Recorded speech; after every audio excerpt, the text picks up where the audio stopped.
Well, hello all. Welcome to my home office here. Isn't this lovely? Yeah.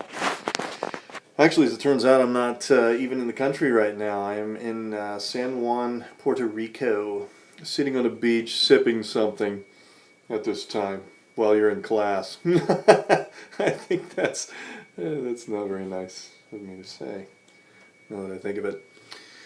So, but what I thought I would do here is to still be present with you via video. So I thought I would record a lecture, maybe two, and try to cover some of these philosophers because our midterm's sneaking up on us.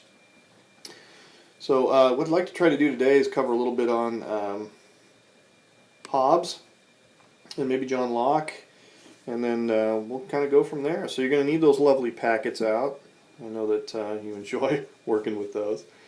So go ahead and have those out and ready to roll, and we'll start dealing with Hobbes here a little bit. All right. Now, one of the things I want to call your attention to immediately with Hobbes is that notice there's no blanks, obviously, in the notes there. He shows up in Ray's textbook. You may remember he's sort of the father of what's known as the contract view of ethics. So that's the big takeaway in this whole thing. Let's shrink this down and move myself over here. Isn't this awesome? And then what you'll notice here is under letter E, you've got that down. Hold on a second. You've got that whole contract view. This is the most important thing for you to notice about him. Father of the contract view of ethics. What is that exactly? Well, let me kind of take you through a history of that, and hopefully it'll all make sense as we move forward on this.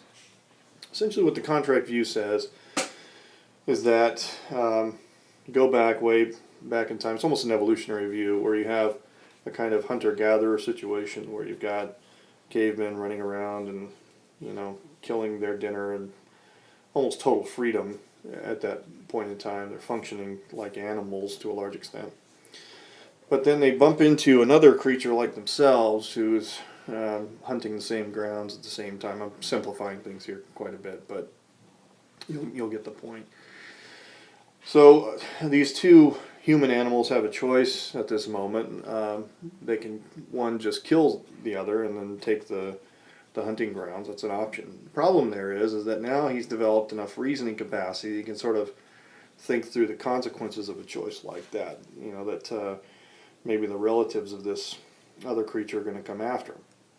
And so he decides there, sorry, I'm going to move this over again a little bit. Trying to make that bigger. I just wrote over the screen. That's kind of fantastic. So he projects with his newfound reasoning ability that somebody's going to come after him. So maybe a better thing to do would be for both sides to give up some of their freedoms, their unregulated freedoms, to form a contract, a social contract, in which they basically grunt out, probably at that point, because who knows what their language development was, but they figure out a way to communicate with one another that one of them will hunt during certain hours and the other will hunt during other hours. And so you have the primitive beginnings of a contract. Now, of course, over time what's going to happen is that's going to develop. You're going to get more complex societies. They're going to require more laws. Now, the thing that gets interesting in this is that contracts aren't going to be very valuable if they can't be enforced, if they're not actually binding. I mean, Hobbes sort of recognizes a thing he calls the state of nature, the war of all against all. And what he means by that is that people want to take advantage of these contracts, right? So you promise to do something for somebody, but if you don't go through with it, then you can get an advantage there, right? Cheat on your taxes, whatever, that kind of thing. So you have to have a power, and this is again another way in which we forge another contract. It takes it to another level, and that is you give up even more freedoms to vest a certain amount of power in the hands of a governing authority in order to enforce these contracts.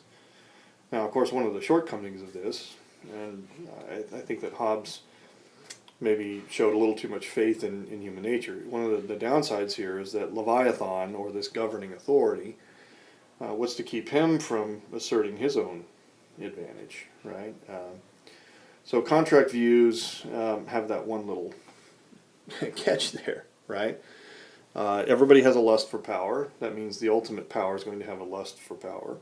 If you give them even more power, it's not as though all of a sudden now they're going to give up that desire for power. In fact, it might actually fuel those flames even more so.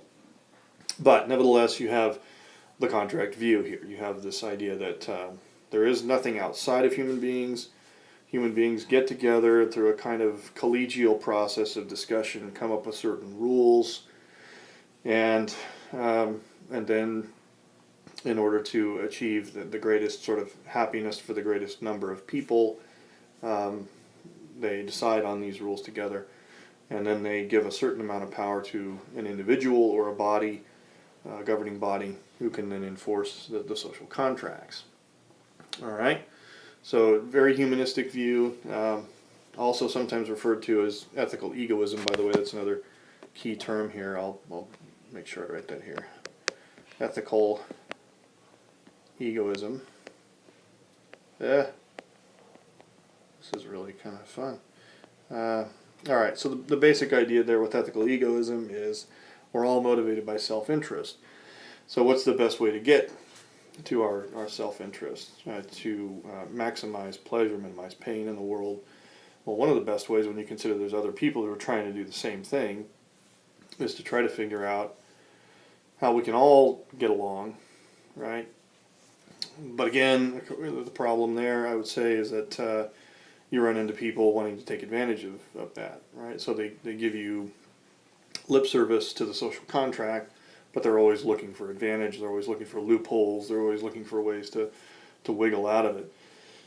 And in one sense, if there's nothing outside of human beings to enforce these contracts, and you can get away with those things, or if you rise to the level of the one who's enforcing the contract, and you can get away with taking advantage of people, then why on earth wouldn't you want to do that?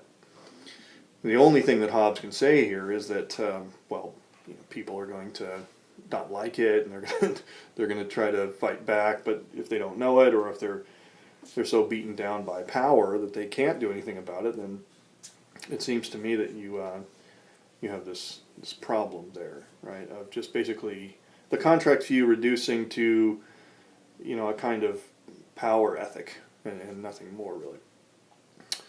All right, so that's really all we need to deal with Hobbes. I know it was a very brief treatment of him, but that's the crux of what you deal with Hobbes.